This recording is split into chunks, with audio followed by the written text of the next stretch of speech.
काही ना काहीतरी दुःख हे जीवनामध्ये असतं।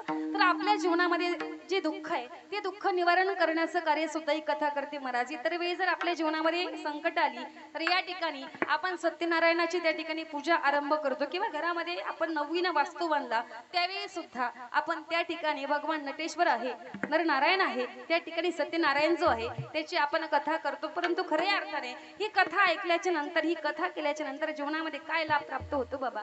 जीवनामध्ये आपल्या कितीही पाप असो, कितीही दुःख असो, कितीही दैन्य असो, कितीही दारिद्र्य जीवनामध्ये असेल ना, तर आपल्या जीवनामधलं दैन्य दुःख दारिद्र्य हे नष्ट करण्याचं कार्य ही सत्यनारायणाची कथा करते। विठाला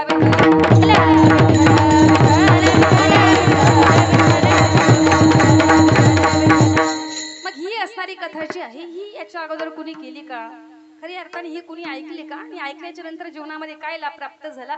खरी अर्थाने प्रत्येक गोष्टीच्या पाठीमागे पुराण असतं, प्रत्येक गोष्टीच्या पाठीमागे पुराण असतं, पुराण नसतं। पुराण माहितीये तुम्हाला? बरं झालं तेवढं तरी माहिती। पुराण वेगळं आणि पुराण त्या ठिकाणी वेगळं महाराज। प्रत्येक गोष्टीच्या पाठीमागे काहीतरी धार्मिकता असते। खऱ्या अर्थाने आपण आणि पारमार्थ क्षेत्रामध्ये जर पाहिलं तर त्या गोष्टी आपण करतो कुठल्या, की याच्या अगोदर ज्या गोष्टी कुणीतरी केलेल्या आहेत, जे कार्य संत महात्म्यांनी केलं, जे कार्य शास्त्राने सांगितलं, जे कार्य भगवंताने केलं। कारण की अरे मार्ग दावून गेले आधी दयानिधी संत ते, तिनेची पंथे चालू जाता न पडे गुंता कोठे काय का? कारण की काही शास्त्रविधी जीवनामध्ये आपल्याला माहिती नसतात। मग जे थोरा मोठ्यांनी केलं त्याचं मार्ग अनुक्रमण त्या ठिकाणी जीवनामध्ये आपण त्या ठिकाणी करत असतो महाराज।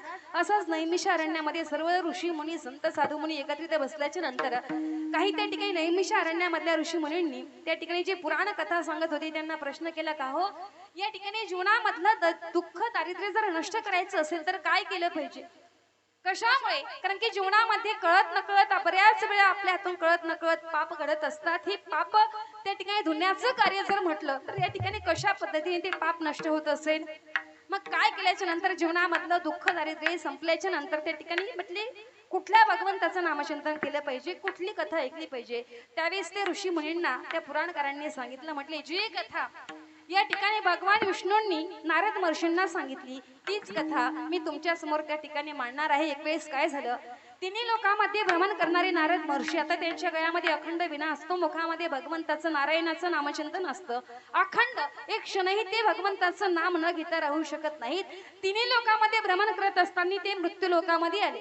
मृत्यू लोकामध्ये एक आश्चर्याची गोष्ट त्यांच्या जीवनामध्ये त्यांना दिसली।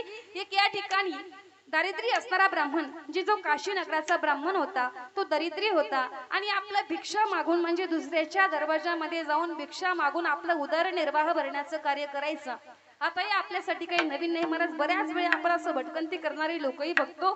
पण आश्चर्य या गोष्टीचं वाटलं, ज्याच्या अंतःकरणामध्ये भगवंताचं नामचिंतन आहे, जो देव धर्म परमार्थ मान्य करतोय असा सदाचारी ब्राह्मण, आणि त्याच्या जीवनामध्ये जर भिक्षा मागायचं, आता भिक्षा मागणं हा धर्म आहे असं आपण म्हणतो, परंतु प्रत्येक वेळी भिक्षा मागून पोट त्या ठिकाणी भरले, आश्चर्य वाटलं। मग हे आश्चर्य घेऊन नारद महर्षी त्या ठिकाणी भगवान विष्णूकडे गेले, भगवंताची आराधना केली, भगवंताचं नामचिंतन केलं। भगवंत त्या ठिकाणी शय्येवरती झोपलेले होते, ते उठून बसले आणि बसल्याच्या नंतर आपल्या जीवनामधली व्यथा सांगितली की मला आश्चर्य वाटलं, गेलो होतो मृत्यू लोकामध्ये, परंतु त्या ठिकाणी गेल्याच्या नंतर असं पाहिलं की सदाचारी ब्राह्मण, परंतु भिक्षा मागून म्हणजे अखंड दारिद्र्य, जसं आपण म्हणतो की सुदामा ब्राह्मण दुःखी दरिद्री पिढीला, सुदामा ब्राह्मणासारखी त्या ठिकाणी त्या ब्राह्मणाची अवस्था होती। मग अशा अवस्थेमध्ये काय केल्याच्या नंतर, कुठलं व्रत केल्याच्या नंतर त्याच्या जीवनामधलं दैन्य दुःख जाईल? भगवंतांनी सांगितलं ते असणारा व्रत विधी म्हणजे भगवान सत्यनारायणाची कथा। कारण भगवान सत्यनारायण म्हणजे भगवान विष्णूचा काय आहे? अवतार आहेत। म्हटले ठीक आहे, मग हे कशा पद्धतीने सांगितली पाहिजे, ही कथा कशा पद्धतीने त्यांच्यापर्यंत पोहोचेल म्हणून स्वतः भगवान विष्णूंनी आणखी एका वृद्ध ब्राह्मणाचं स्वरूप धारण केलं। आता तोही ब्राह्मण आहे परंतु तो तरुण आहे, परंतु त्याच्या जीवनामध्ये दारिद्र्य आहे। या भगवान विष्णूंनी दरिद्री ब्राह्मणाचं त्या ठिकाणी रूप नव्हे तर एका म्हाताऱ्या ब्राह्मणाचं स्वरूप धारण केलं आणि त्याच्या जवळ गेले आणि सहज फिरता फिरता या ठिकाणी सांगितलं की जीवनामध्ये जर दारिद्र्य संपवायचं असेल ना तर त्या ठिकाणी भगवान सत्यनारायणाची व्रत कथा जीवनामध्ये आपण केली पाहिजे। मग त्या ठिकाणी कधी केली पाहिजे? चांगला असणारा शुभ मुहूर्त आपण आपल्या जीवनामध्ये बघावा आणि सकाळी पूजा करावी। जर सकाळी जीवनामध्ये आपल्याला नाही वेळ भेटला तर सायंकाळच्या वेळेला म्हणजे संध्याकाळच्या वेळेला सुद्धा ही पूजा विधी आपण करतो। त्या वृद्ध ब्राह्मणाने त्या दरिद्री ब्राह्मणाला सर्व पूजा विधी सांगितला आणि त्या पद्धतीने सर्व पूजा विधी सत्यनारायणाची कथा त्याने आपल्या घरामध्ये आरंभ केली. सत्यनारायणाची पूजा केली, कथा त्या ठिकाणी केली आणि त्याचा परिणाम असा झाला की त्याच्या परिणाम स्वरूप त्याच्या जीवनामधलं जे दुःख होतं, नैराश्य होतं, दारिद्र्य होतं, हे सर्व त्या ठिकाणी निघून गेलं आणि त्याच्या जीवनामध्ये सुखप्राप्ती झाली.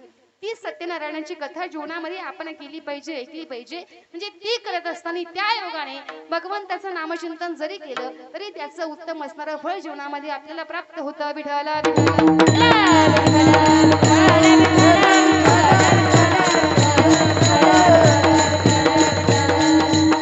घेतलं पाहिजे महाराज, भगवंताचं नामचिंतन केलं पाहिजे. कारण की देवाचं नाव जर घेतलं तर त्याच्यामधून कशाची उत्पत्ती होते?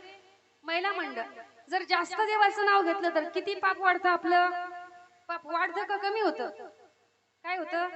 कमी होतं महाराज. कीर्तन ऐकलं, भगवंताचं नामचिंतन केलं, कथा ऐकल्या, आपल्या जीवनामधलं पाप जे आहे जाणून बुजून करत नाही आपण महाराज, परंतु कळत नकळत झालेलं सुद्धा पाप त्या ठिकाणी नमलं जातं, नष्ट होतं आणि जीवनामध्ये पुण्याची प्राप्ती जीवनामध्ये आपल्याला होत असते. म्हणून आपण जन्माला आलो आणि सुंदर असणारा नरदेह जीवनामध्ये आपल्याला प्राप्त झाला. म्हणून आपलं कर्तव्य म्हणून का होईना जीवनामध्ये आपण भगवंताचं नाव घेतलं पाहिजे. आता आपलं कर्तव्य कसं म्हणून सांगून जाईल बघा. का भगवंताची भक्ती केली पाहिजे, का देवाचं नाव आपण आपल्या जीवनामध्ये घेतलं पाहिजे, याचे दोन कारण संत महात्मे सांगतात. पहिलं कारण असं आहे, सुंदर असणारा पंचमहाभूतापासून निर्माण झालेला जो देह आहे, जो देह आपण म्हणतो हात माझा, पाय माझा, देह माझा, मी स्वतःचा, म्हणजे या ठिकाणी जो देह आपल्याला प्राप्त झाला, तो देह कुणामुळे प्राप्त झाला? तो देह कुणी दिला आपल्याला? भगवंताने दिला महाराज. संत महात्मे प्रमाण देऊन सांगतात की देवे दिला देह भजना गोमटा, तो या झाला फाटा बाधिकेचा हो, तो या झाला फाटा बाधिकेचा,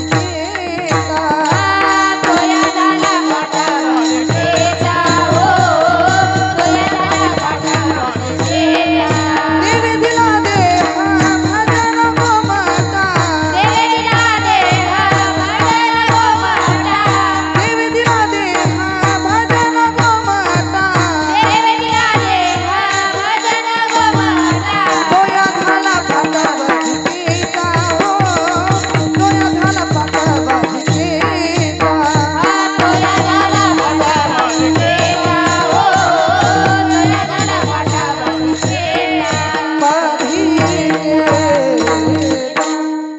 देवे दिला देह भजना गोमटा, तो या झाला फाटा बाधिकेचा. दिला कशासाठी हो? बोलता येतं ना तुम्हाला? कशासाठी दिला?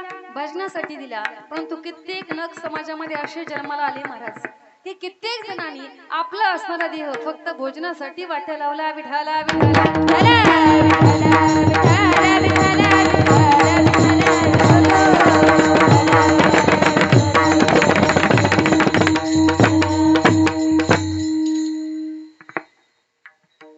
महाराज, वय जरी माझं कमी असलं तरी बरेच जावई आलेत बरं का मला. म्हणजे जावई आज कीर्तनाला नाही आले, परंतु मुली आल्या. असं विठाला विठाला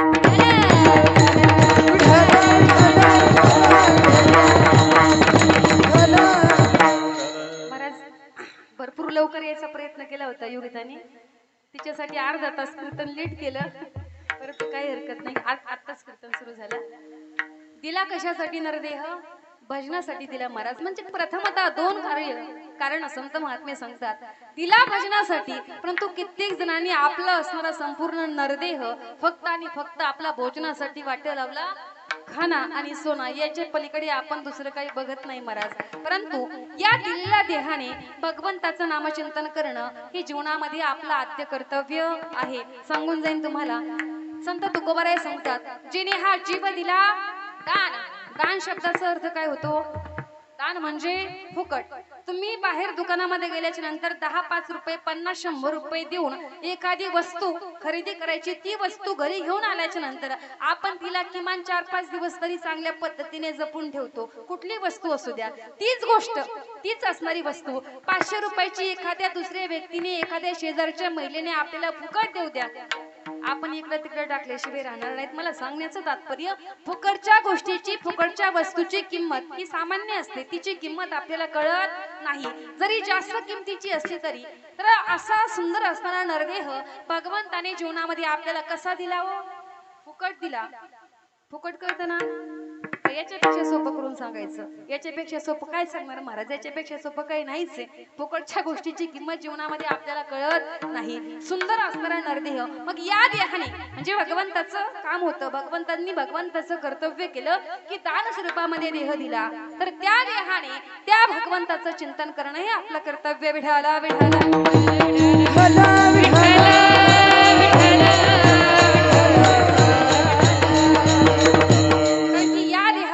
सुंदर रचना केली महाराज. एवढी या देहाची किंमत, या देहाचं मोल जीवनामध्ये गणित आपण करू शकत नाही. या नरदेहाची किती किंमत आहे जीवनामध्ये, आपण किती हिशोब लावला महाराज, किती हिशोब लावू द्या, किती हुशार असू दे आपण, परंतु या देहाचा हिशोब जीवनामध्ये आपण करू शकत नाही. जाऊ नये कर्म मार्गाने एखाद्याचा डोळा गेला, एखाद्याची किडनी फेल झाली, एखाद्याचा पाय गेला, एखाद्याचा हात गेला, आणि आपण जर हॉस्पिटलमध्ये गेलो, आपल्या एखाद्या डोळ्याची किडनीची किंमत डॉक्टर लोक 1000-500 रुपये सांगतात का? अजिबात नाही. मग लाखो रुपये सांगतात. जरी आपण नवीन किडनी बसवली, दुसरा डोळा बसवला, तरी सुद्धा अगोदर आपण जेवढे ठणठणीत होतो महाराज, तेवढे नंतर राहतो का? राहू शकत नाही. या नरदेहाची किंमत जीवनामध्ये आपण करू शकत नाही. महिला वर्ग, पुरुष वर्ग दोघांसाठी आता सूचना म्हणता येणार नाही. भगवंताने आपल्याला जन्माला घातलं, जन्म आपला झाला त्यावेळी किंवा आपल्याला छोटी छोटी बाळ आपण बघतो, त्या ठिकाणी आईने लेकराला जन्म दिला, त्या छोट्याशा बाळाला जन्मता दात असतात का? दात असतात? नसतात महाराज. हा, मी जन्म झाल्याच्या नंतर दात येतात त्या छोट्याशा बाळाला. ते दात कोण देतो? भगवंत देतो. बरं किती दात देतो? इथं मोजू नका, आकडा लक्षामध्ये असला पाहिजे. किती देतो भगवंत दात सुरुवातीला? 32 दात देतो महाराज. भगवंताने दिले, अगोदर नव्हते, आता भगवंताने ते दिलेले दात पुन्हा पाडतो कोण?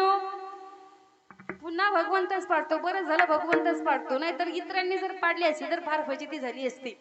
हा, पुन्हा 32चे 32 दात. मला फक्त देहाची किंमत सांगायची. 32 दात पुन्हा पाडतो कोण? भगवंत पाडतो. पुन्हा देतात दात कोण देतात? आता भगवंत देतो. पुन्हा एकदा दात दिल्याच्या नंतर पुन्हा आपण खाऊ नाही ते खाणार, पिऊ नाही ते पिणार, मग आपण पाडतो स्वतः, दुसरे कोणी पाडत नाही, भगवंतही पाडत नाही. ते दात आपण स्वतः पाडतो. आता पुन्हा भगवंत दात देत नाही. म्हणजे पहिले 32 अधिक पुन्हा पाडून परत दिल्याच्या नंतर ते 32, सगळे दात किती झाले आपले? 64 दात झाले. आणि पुन्हा पडल्याच्या नंतर जर आपल्याला जर नवीन दात जर बसवायचं म्हटलं ना, आता विज्ञान एवढं पुढे गेलं, एवढं पुढे गेलं, दात सुद्धा नवीन बसून भेटतो, पण फुकट भेटत नाही. दवाखान्यामध्ये गेल्याच्या नंतर आता दाताचे सुद्धा बरेच प्रकार असतात. त्याच्यामध्ये मेटेलचा वेगळा, चांदीचा वेगळा, सोन्याचा वेगळा, ज्याची जशी परिस्थिती असेल तसा दात बसून भेटतो. मग सोन्याचा जर बसवला तर सोन्याचे भाव वेगळे. म्हणजे साधारणतः एक दात बसवण्यासाठी खर्च येतो कमीत कमी 5 ते 6 हजार रुपये, कमीत कमी बरं का, जास्तीत जास्त असू शकतो. अशा भगवंताने किती दात दिले आपल्याला? 64 दात दिले. फक्त हिशोब करायचा, 64 गुणिले 7000, दाताची किंमत किती झाली? झोपले नाही ना तुम्ही? किती झाली? घरी गेल्याच्या नंतर निवांत हिशोब करा तुम्ही, निवांत. किंमत करू शकत नाही महाराज.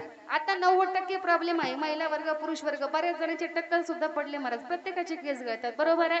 हे आता विज्ञान एवढं पुढे गेलं, केस पुन्हा जर नवीन बसवायचे म्हटलं तर ते सुद्धा शक्य आहे की नाही? आहे महाराज. परंतु आता सुरुवातीला दिले भगवंताने, फुकट दिले होते. आता जर बसवायचे म्हटले दुसरे केस महाराज, आता विकत बसवावे लागतात आणि जास्त खर्च येत नाही. एक केस जर बसवायचा असेल तर खर्च येतो एका केसासाठी जवळपास 60 ते 70 रुपये. एका केसाला किती खर्च? 70 रुपये. कधीतरी आपण विचार करायचा, भगवंताने आपल्या संपूर्ण देहावरती, शरीरावरती 3.5 करोड केस दिले, एकही रुपये आजपर्यंत आपण खर्च केला नाही. फक्त हिशोब करायचा, 3.5 करोड गुणिले 80 रुपये किंवा 70 रुपये, केसाचा हिशोब करा महाराज, होतात किती? आता 90%, आता कलियुगामध्ये जन्म आपला झाला, 90% लोक. आता बरेच असं घडतं की संध्याकाळी झोपले, जेवण करून झोपले, चालता बोलता झोपले, सकाळी उठतच नाही. काय होतं? झोपीमध्ये अटॅक आला. आता ही अटॅकचं प्रमाण वाढलं, पॅरालिसिसचे झटके येतात. ही का घडलं जातं महाराज? कुठेतरी आपल्या हृदयामध्ये एखादी नस दबली, ती नस दबल्याच्या नंतर श्वास घ्यायला त्रास झाला आणि आपण त्या ठिकाणी गेलो. हे प्रमाण वाढलं महाराज, परंतु ती दबलेली नस जर त्या ठिकाणी काढायची असेल आणि आपण जर दवाखान्यामध्ये गेलो, त्याची एंजिओप्लास्टी त्या ठिकाणी केल्याच्या नंतर जवळपास एक दबलेली नस ती ब्लॉकेज जर काढायचं असेल तर साधारणतः कमीत कमी खर्च येतो 2.5 ते 3 लाख रुपये. किती? 2.5 ते 3 लाख रुपये खर्च येतो महाराज. अशा भगवंतांनी आपल्या संपूर्ण शरीरामध्ये 72,000 नसा दिल्या, 72,000 नाड्या आपण त्याला म्हणतो. ते आजपर्यंत सर्व व्यवस्थित चालत आहेत. आजपर्यंत या नसासाठी आपण भगवंताकडे एकही रुपये खर्च केला नाही. घरी गेल्याच्या नंतर निवांत हिशोब करायचा. 72,000 गुणिले 2.5 लाख रुपये या देहाची किंमत नाही करू शकत महाराज आपण. आउट हात का मानव देह